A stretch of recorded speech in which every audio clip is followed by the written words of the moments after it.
இப்ப கட்ட வேணும் சீர்வ கையில் தொட்டு மந்திர சொல்லி கன்னி பொண்ணு தூண்டாதே ஆசையில முத்திர வச்சு அங்கே இங்கே நோண்டாதே பெரிய சாவலும் இல்ல வேலையும் இல்ல அம்மாடி தாலி கட்டி கட்டிலுக்குள்ள சம்மதம் சொல்லு அம்மாடி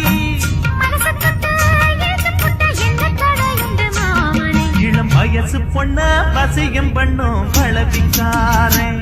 நல்ல மனச தொட்டு மயங்க வச்சு வளர்க்க போறேன்